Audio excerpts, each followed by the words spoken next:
Yet again, an episode goes by and we are not included. Buddy, once we get about 10 minutes into this episode, you'll be happy you're not in there. Doubtful. We are the main character. Okay, yeah, go ahead and give this one a pre-listen then. That's fine, I'll wait.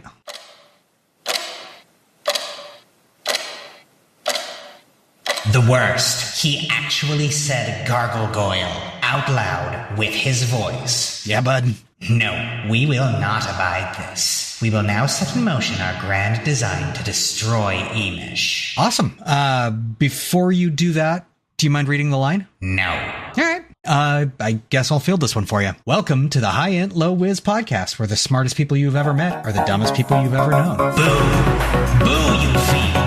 That's my job. I'll now set in motion my grand design to destroy you. Sure.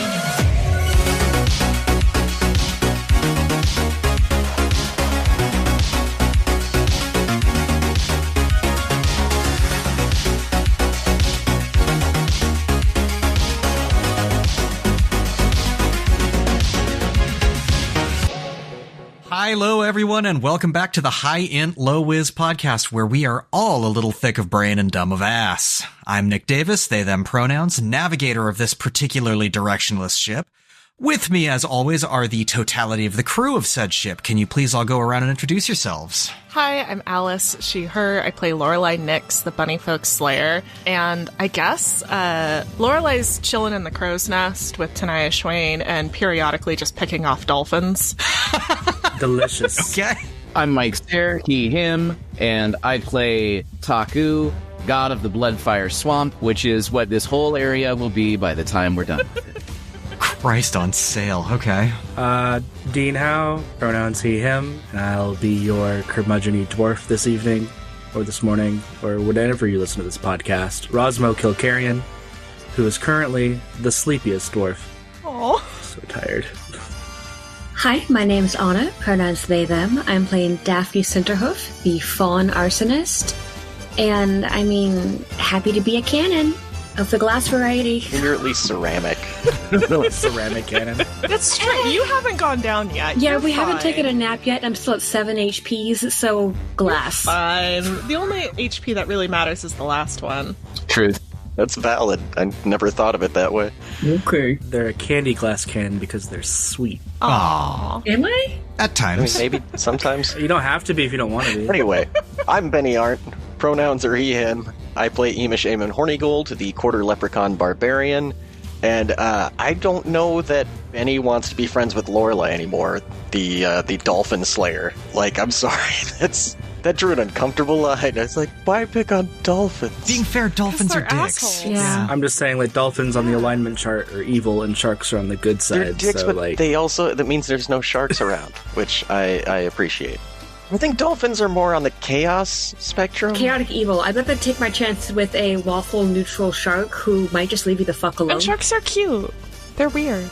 So are dolphins. All right, intros out of the way. Let's do a quick recap of the last episode. Last session, a fairly short session for us, was just exposition. The party rallied up outside of Dr. Zismore's clinic and decided to see your way into the pub across the street. On entering, you all noticed a couple of things. First and foremost, that any single one of you had more teeth than the rest of the pub put together.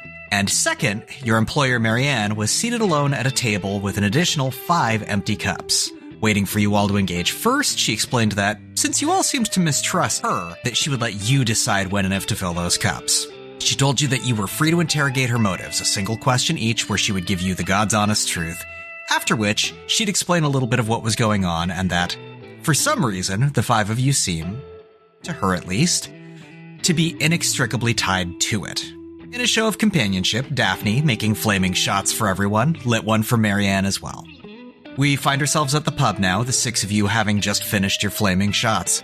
Is there anything that you want to do or say, questions for Marianne, conversations with each other, etc., before the end of the night, or do you guys want to take your rest and pick up in the morning? I have 11 out of 20 health, so I would like to take a nippy nap. Yeah, I've got 7 of 18. I would like to take a nap as well.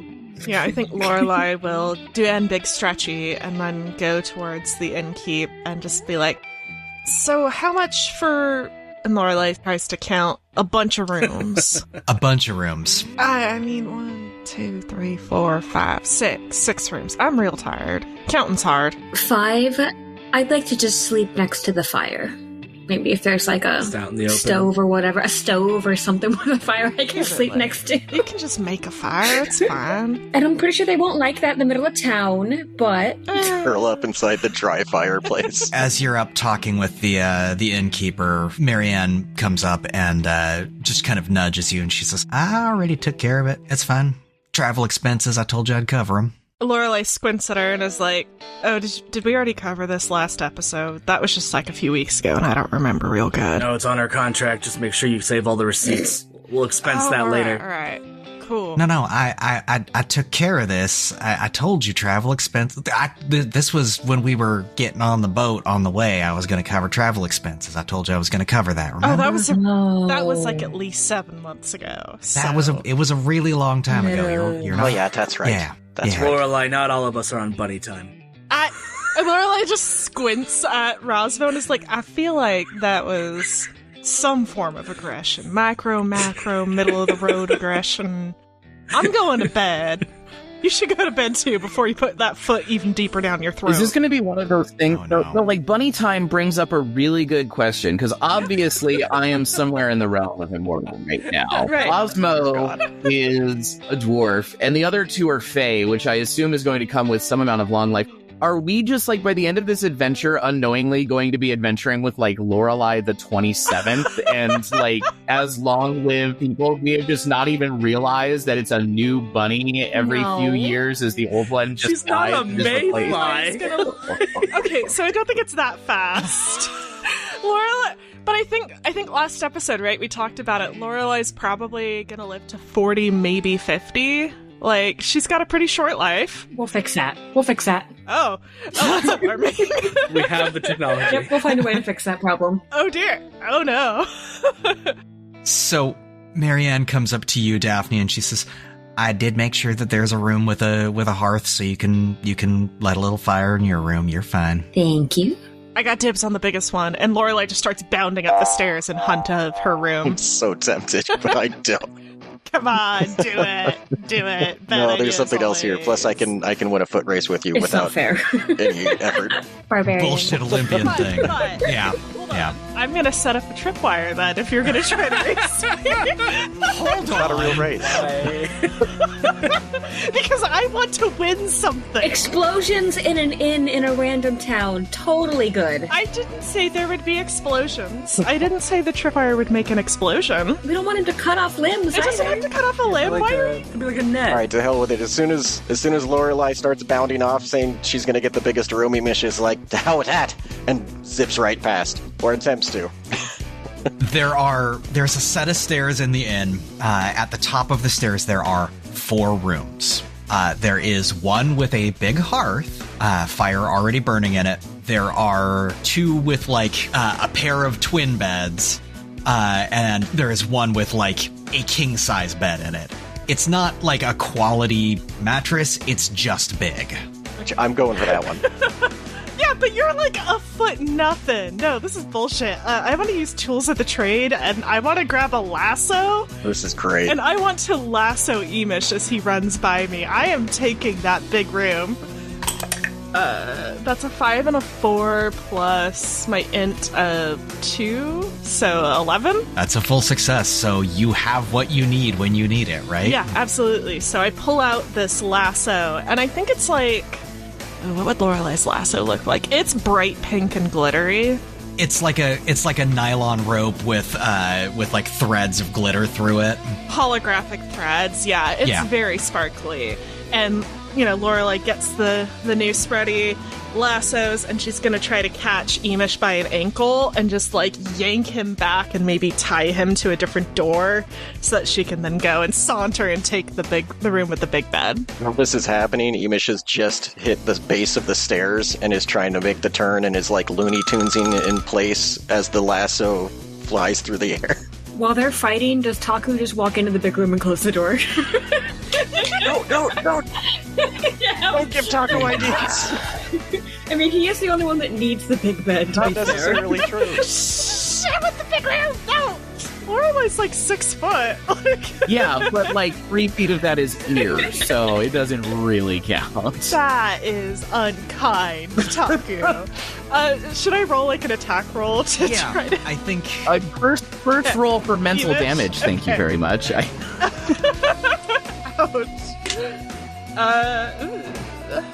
That's a 7. Mixed success. Ooh, I've got it. Okay. So my pitch was going to be that you are basically dragging her up the stairs at this point. But what's your... That's where I was going with it, Perfect. too. Yeah, same She thought. does scoot Yeah. into the room first, but her ears get caught in the door, and she's like, "This does not justify your point."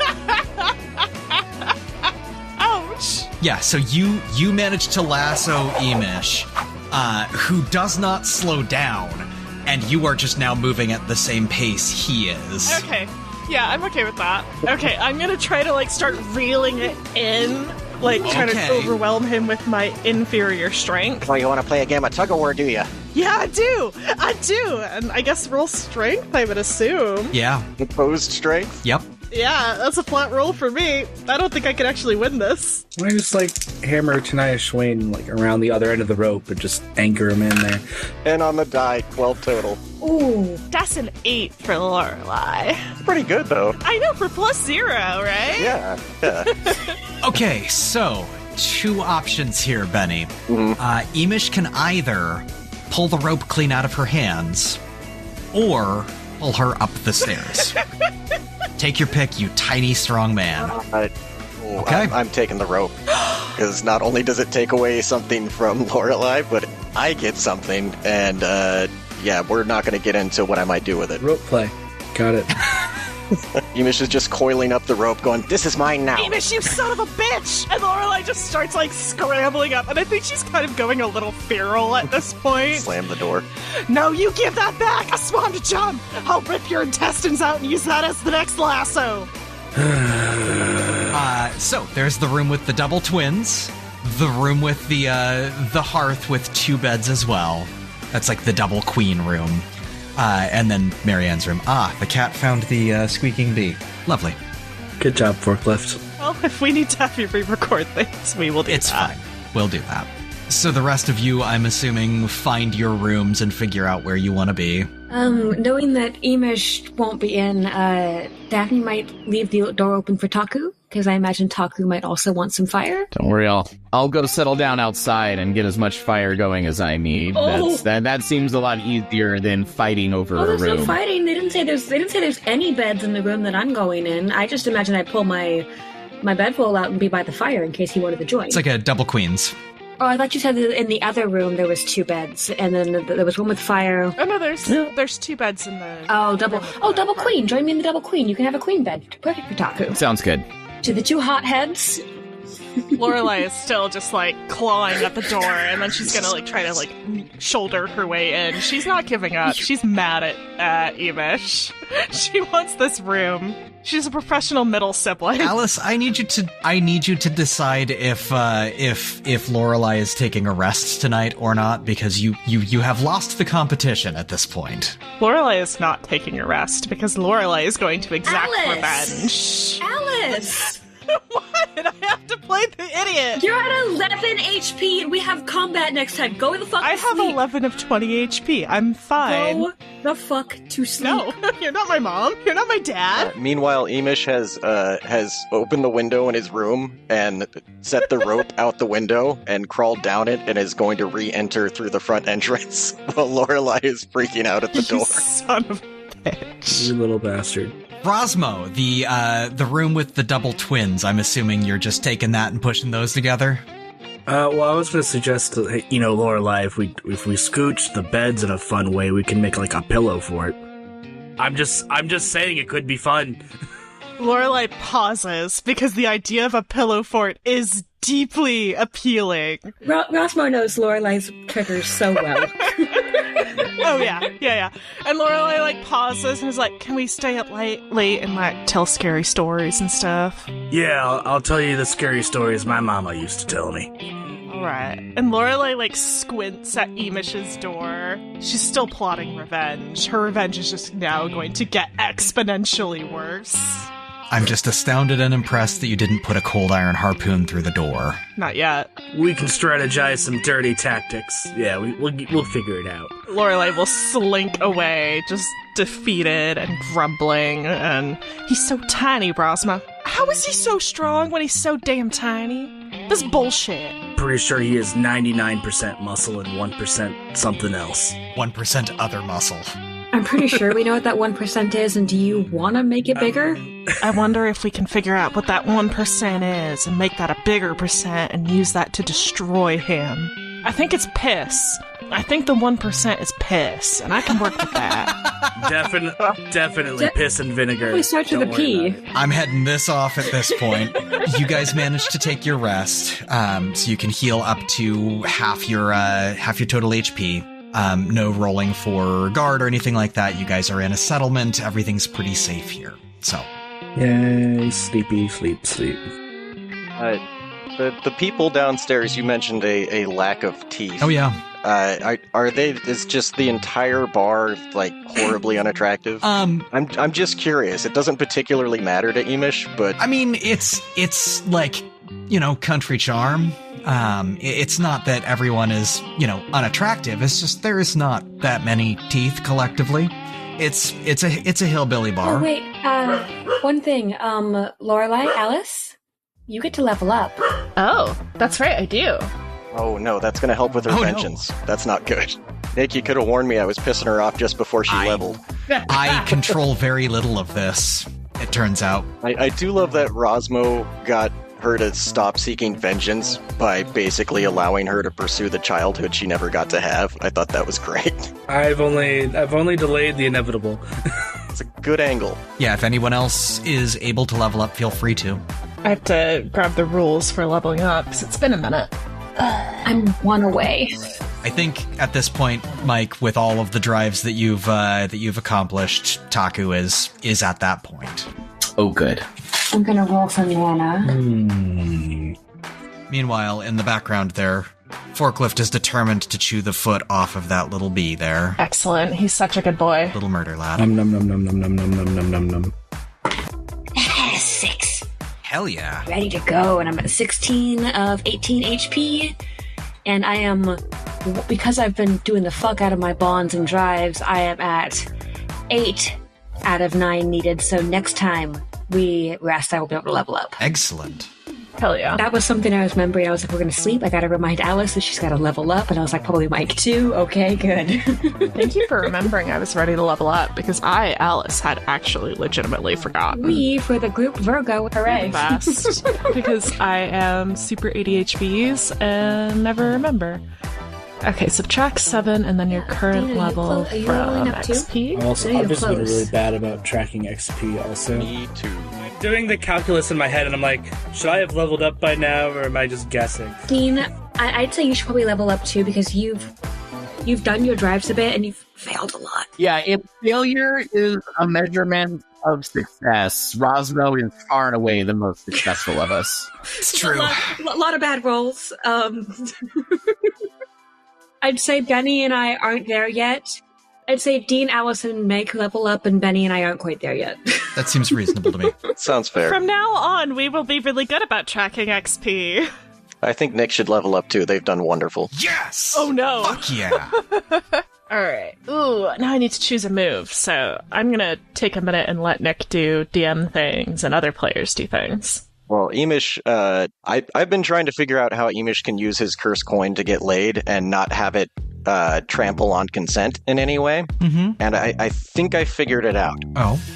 It's a matter of being willing to sacrifice himself on the public opinion and face embarrassment for failure. And if it works, it's because he's put himself out there and there just happen to be people there that said yes. So it's a matter of luck. It's a gamble. Without it being inappropriate and magical. This tracks, yes. Okay. So he is going to stand up on the bar and tamp his foot several times to get attention. And he's going to say to the mass of people there, ladies and gentlemen, and folk of other inspiration, I am Iimish Hornygold. I am intrigued by petite masculinity, and burly femininity. I am known for possessing a nigh inexhaustible constitution, and am looking for a partner or partners for the evening, for exploratory evening of sexual exploits. I am proficient in the following sex acts: the full halfling, the dwarven toss, the trobbit hole, and Lepronomicon sex mortis. I am interested in trying out the bicorn unicorn, the bugbear bobsled, the gargoyle, or the grind flayer. Any takers? Benny, flip your coin, my friend. Fucking hell. Are you okay, Oh, Alex? God, my face hurts from laughing. That's a success. All right, so here's what happens. You hop up on the bar, and you make your speech. And you notice in the back corner of the bar, there's kind of a booth, and there's a couple that have been sitting there. As soon as you started talking, they're kind of like pointing at you and whispering to one another, and like nodding pretty enthusiastically, and they wait for you to finish your entire speech. And the both of them approach the bar together, and they order a couple of drinks and look at you and go, and one of whatever you're having. I heard gargoyle, and that was all I needed. Oh, that sounds wonderful. I'll take a pint of whiskey, and should we take it to my room? That sounds delightful. I'll meet you up there. It's this door, and he points. I just got to climb up to the rope to the window first because it's locked from the inside. That should be troubling, but it's not. Excellent. I like your style. And he'll go and shimmy up the rope, and we can fade there. Brilliant. So when are you taking levels in Bard? I mean, The problem is that Benny has so many levels in Bard that it's already there. Gargoyle. You know, I was going to ask what the bicorn unicorn is, but I do not wish to know. To be honest, I didn't go so far as to go beyond the titles. So no, please do not. I left everything else to the Leaving it imagination just of our vague viewers. enough. It's perfect. I was really proud of Lepronomicon Sex Mortis, though. Like, I thought that was That cool. is truly fiendish. Oh, the face you're making right now, Mike. Mike, you have the worst face. Incredible. Joy, I apologize for this one. Yeah, sorry, Gene. Sorry, Joy. Sorry, Dean's mom. Don't say you're sorry unless you mean it. That's a fair point. 3 of the 5 of you have a really restful night. Lorelei, Rosmo, you guys stay up telling ghost stories and, like, actually have, like, some decent companionship at the end of the night. Like, you feel almost like your bond has become closer or something like that. Weird. Daphne, you rest up, you feel like $1,000,000 in the morning. You get your mana back, and you're only down 1 HP. You feel right as rain. Iimish, you have an extremely action-packed night, and I will say, give me just a constitution check real quick. Sure. Ooh. That's a 5 on the dice, so 7 overall. Mixed success. So, roll for HP, take a quarter rather than half, and you wake up fulfilled, but not rested. Taku. Yo. As you sleep, you have the strangest dreams you have ever had in your life. In your dream, it feels like one of those various memories that you absorbed at first. Forces of nature combating each other. And if we are looking at it as the audience, we see the primal forces of nature forming what we know and understand as the Earth below the Skylands. You then see the ages of the planet. You see continental drift. You see the world turning, moving, growing, changing. For everyone listening to this, I made a swirly motion with my hand, and Nick nodded. Exactly. So that's important information. Just interjecting that for you real quick here. Please continue, Nick. Gave the world a swirly. Yeah, the world's swirling. You then see a magical hand plunging into the ground. And this is a hand on a order of magnitude several 100 miles across, and pulling chunks of land up. And as this hand pulls out of the ground, you see a chunk fall off and hover here, and a chunk fall off and hover there. And in total, there are 12. And then at the top, the hand spends some time forming a ring.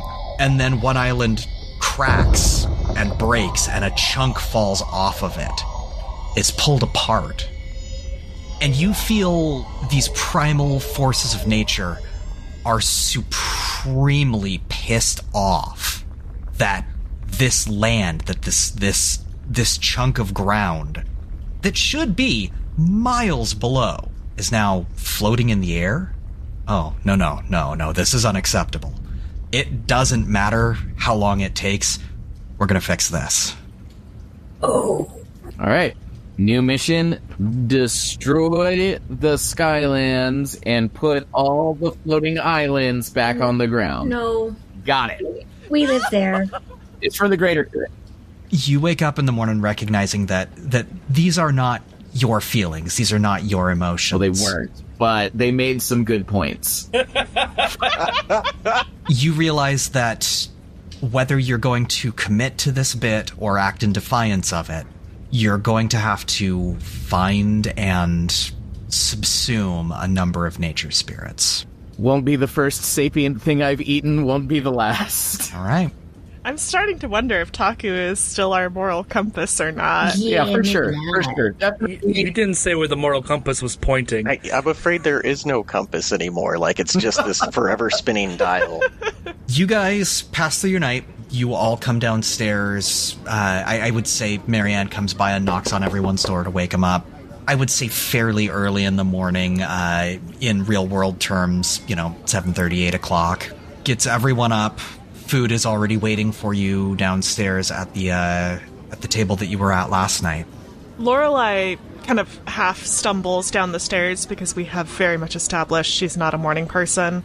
And her ears are kind of, flopped over. I think she's got, her little nightcap, and one of them is, sticking through. Oh, cute. Yeah, and the nightcap has a picture of her normal hat on top of it. She's in her PJs, and she's just coming towards, finding nearest cup of coffee and just starting to down it. And as, over time, as the caffeine kicks in, the ears will slowly uncurl and stand right up again. Back up. Yeah. So now, canonically, when Lorelei is exhausted, the ears will droop. That's just how that is. She'll shrink by 1.5 feet. Exactly. Yes, absolutely. It's very cute. I did take my move for my level up, and it's called Sixth Sense. You have some means of detecting unnatural threats. You can sense the location of dangerous beasts. Monsters can never take you by surprise. You may always move first against them, but you are more vulnerable to ambushes by humanoids. But it tells you to describe it, your sense. And what I have entered is all 3 foot something of Lorelei's ears are attuned to the most truly heinous of vibes in the ether.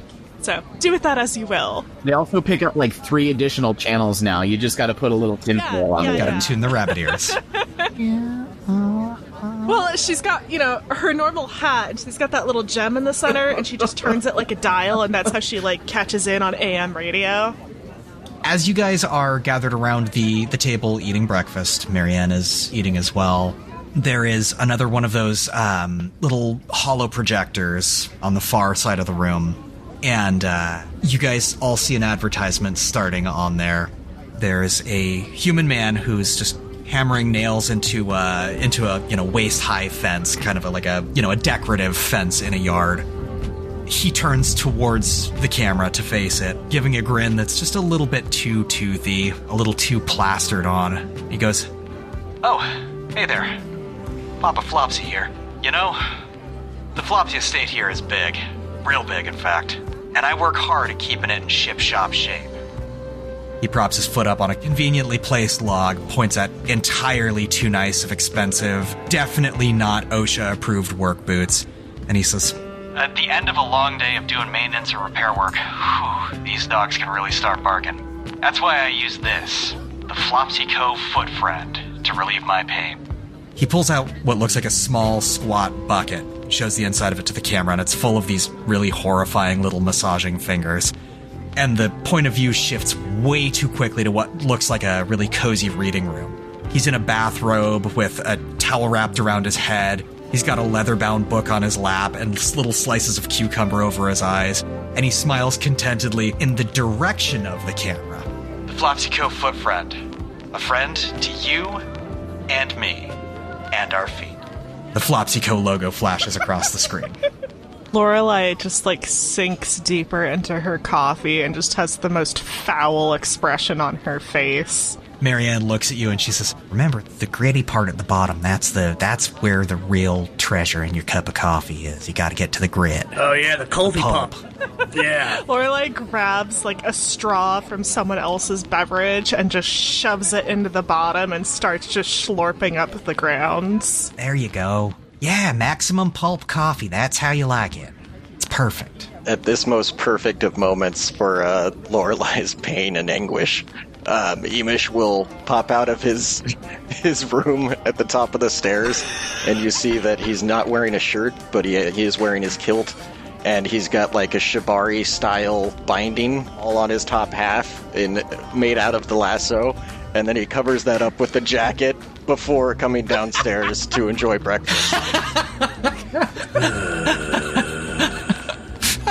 Yeah, you're not getting that lasso back there, Lorelei. I don't know if you want it back. I'm gonna say for canonically establishing that you have the rope around you as a binding, take an extra 1 armor. Oh yeah! All right, this just keeps getting better. All right, so you guys all eat your breakfast, chew on your coffee grounds. Is there anything that you guys want to do in town, or any provisions you guys want to shop for in town before you get back on the road, or are you guys just ready to roll? Yes. Since we're getting close to Creekside, and Daphne has learned even more that it is going to have many more fae, which means a higher chance of people recognizing her, or at least her traits and who she might be related to, she would like to go find a cloak of some sort. Doesn't have to be nice. It can be shitty. It just has to be able to cover her and her horns and, self. And maybe made of asbestos. You know, as you do. Yeah. Yeah. Well, I thought her clothes were already made of asbestos. Yeah, they are. They're fireproof. I hope so. They're fireproof. They're not made of asbestos. Those are two very different statements. Okay. I would say that there's definitely a shop where you can get something akin to a hunter's cloak. So it wouldn't be a thick material. It'd be made more for keeping bugs off and for a little hood, something that can cover her up. Yeah. Yeah. So she's still gonna jingle, but I want it covered enough so that unless she uses fire or something, she's not gonna be super noticeable. How many coin? I would say 1 coin for that. Perfect. Because I want to make sure to mark that. Okay. Anyone else have anything else that they want to look for? Well, clearly I need a new lasso. Yeah, that one's a lost cause. You want this one back? He just kind of flashes the button. Nah, man. There's not enough disinfectant in the whole world for me to want to touch that again. That's fair. So I think Lorelei might go to Taku and is just my last lasso, it was real plasticky. And I think that might be why Iimish is so fond of it. You're like a druid sword. Can you make me like a cool nature lasso? Yeah, Taku doesn't even need to wait for that to be finished. By the time it's done, he's conjured up this very flexible, resilient lasso made out of fire tempered vines. Don't ask, it works. It pulses a little bit, maybe it also, has a pulse, but don't worry about that either. And now that you have been provided with this, Taku is curious if you happen to see any occult or anti-magic book sections, because he can't seem to locate those.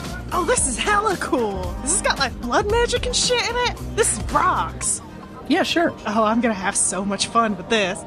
It's you're looking for occult, real forbidden knowledge type shit, right? Yeah, for sure. Magic rituals, how to end or reverse magic rituals, that sort of thing. Yeah. I don't think I can argue for tools of the trade here. No. As much as that would be very funny that Lorelei would have that on hand. That would be tools of all trades. Not so much the trade. Yeah. Yeah. Oh, look what I have in my pack. Look at this. But I would like to see if I could recall knowledge, spout lore on something. probably more from my time in the Oadlands than in my corporate prison. I think that tracks, yes. I think this is going to be spout lore. That's int, right? Yes. So that is 7. To find the questions. Let me see. I've got my moves. Hold on a 7 to 9, the GM will say what you recall, but you won't know how true it is until you put it to the test. Ooh, that's fucking wonderful. That's amazing. Yeah, I'm happy to improv something, but feel free. You can if you'd like, but I have an answer for you if you want. Okay. Yeah, I think Lorelei like squints at Taku and is just like, yeah, well, this one time at Wolf Camp, my buddy had like kind of a weird little like book, and then I will let you take over from there. The biggest thing about a magic ritual, particularly like arcane magics, not nature magics, is that they leave a physical, almost ritual scar on the world, and that finding and mending that scar is foundational to removing a magical ritual. Yeah, so, you just gotta, like, get some gaffer tape and put it back together. I can try to track down that book. That would help. That would be excellent. Like, Taku, like, as this has been talking, he's, like, stretching at his elbow, and then he, like, strips off a whole piece of bark. It looks like it might be painful, but it's not.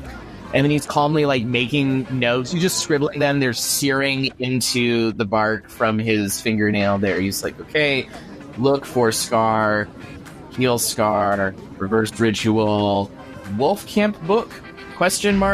Bunny will find. Awesome. Thank you. I greatly appreciate your assistance in this, Lorelei, and as ever, if you need anything, come to your guy, Taku. Yeah, for sure. No, thank you. Yeah. Lorelei, I don't think is at all perturbed by this. This all seems very normal. Sure. So what kind of ritual are you looking to reverse? Oh, well, just getting a feel for the world around us is all. Never know what kind of tools we might need to make sure all of our goals are accomplished as we move forward together as a team. Oh, how delightfully vague of you. You're acting more and more like a deity every day. Okay, in fairness, delightfully vague was like the first 2 descriptors applied to Taku, so... So you're nailing it. In keeping with what we know about the world. None of this is out of character. All right, so you guys head out of the inn. You head back onto the dock that serves as the streets around this town. And as you approach basically it's the opposite end of the street from where you entered. Once again, and, fairly conveniently for you, the road forks. There are 2 directions. Marianne looks at the group of you and goes, all right, I know the road up to this point. After this, one direction, and she points down one of the paths, has less people, quicker route theoretically, but greater natural dangers in theory. The other route, she points down the other road, she says, a lot more people, and that's its own threat. As the greatest natural danger in the party, I vote for Route A. However, Route B does give us more opportunities for interaction and shenanigans. And it would force the DM to have to do a bunch of voices and name a bunch of NPCs, which I find hysterical. Are you suggesting we take a more difficult route for entertainment? Yeah, absolutely. I mean, that's fair. I'll also note, if anybody else wants to take a shot at becoming a nature god, or if I maybe want to eat a couple more nature gods to increase my power, that seems more likely to happen down Route A. Just throwing it out there. Doesn't need to be the determining factor, but... That's true. I could enhance my priestly powers this way. On at the Chuck E. Cheese. The Charles E. Munster, whatever's not going to get us sued. It's not at the place with all the people that these kind of entertaining things happen. Iimish just goes to the fork in the road and, pulls out his cursed coin and flips it. Oh, yeah, that'll be A. Let's go with Route A. All right. Lorelei, squints at Iimish, and she now, reflexively is like, yeah, but Route B, though. I don't know, Lorelei. It gives you more chances to mess with them on Route A. Hey, little Jabber, where do you want to go? I suppose this is important because I haven't brought it up since... Where's Jabber, the Jabberwock? I was just thinking about that. That just occurred to me. Oh, shit! Where did we put him? Tied in the corner of your room. Did you put him in the cuck chair? Jesus, Nick. No, Oh god, did he have to watch? we would not put Watching. Jabir through that.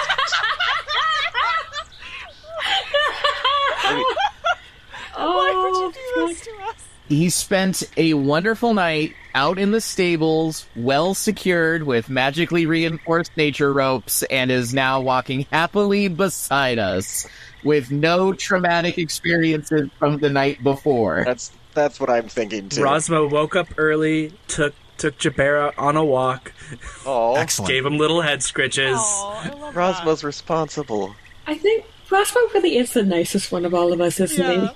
Jet. that. He really is. We've all been tormenting him as this horrible creature, but Rosmo is actually the best of us. He really is the nicest. It was for the best that Rosmo was there too, because Jabir peed on a tie post and it melted, and that required some finessing with the property owner. Some threats were made. This is the first time I've liked Rosmo. Ouch. He's even growing on me. Yikes. Wow, ice in your veins. This is like episode 20. Episode 20, yeah. Lorelei really needs to work on that drive and help Rosmo make more friends. So the party starts to move towards the more dangerous route, the more wild route. Fairly immediately as you're moving down the road, you notice it's kind of it's a street, and it's just got this canopy of trees over the top of it that just perfectly arches over it. The path you're walking is well traveled, but there are clearly fallen leaves on it. It's a wide road, but it is massively, massively overgrown. And as you get maybe a mile down the road starts to wind and twist and narrows a little bit. Your ability that you took, Alice, gives you precognition about unnatural threats. I can sense the location of dangerous beasts, and monsters can never take me by surprise. I may always move first against them. I'm just more vulnerable to ambushes by people. Perfect. Your sixth sense kicks in. Your little radar dishes start, and you can smell a very fey energy. Smells very similar to Daphne, to Iimish, and to Marianne. And it smells familiar as something that you've smelled recently as well. And you round a corner, and there is a group of 3 of the largest battle corgis that you have ever seen. Oh shit. Oh, these guys again. There are, very similar to the magicats that you've encountered at this point, there's a pair of magic hands holding a battle axe on the largest one. And these 3 battle corgis look at the group of you and they go, "You wandered into the wrong neighborhood. Roll for initiative, dipshits." And that's where we're going to end our episode. Are we being mugged? Again. Why does everything want to mug us? I thought battle corgis were inherently noble. Is that not the case? Bandit. Maybe these are deserters. Bandit corgi. Deserters! Hey everyone, did you know that we have a website? Come check us out at highintlowwiz.com. We've got player bios, character art, game world info, and links to episodes of the show. You can also find us on Tumblr, Facebook, Instagram, and Blue Sky at highintlowwizpod. Come hang out with us in any of those places, or all of them. Please give us a review on your listening platform of choice, and give us as many stars as you think we deserve, or if you're feeling spicy today, give us a whole lot more. Thanks so much for listening.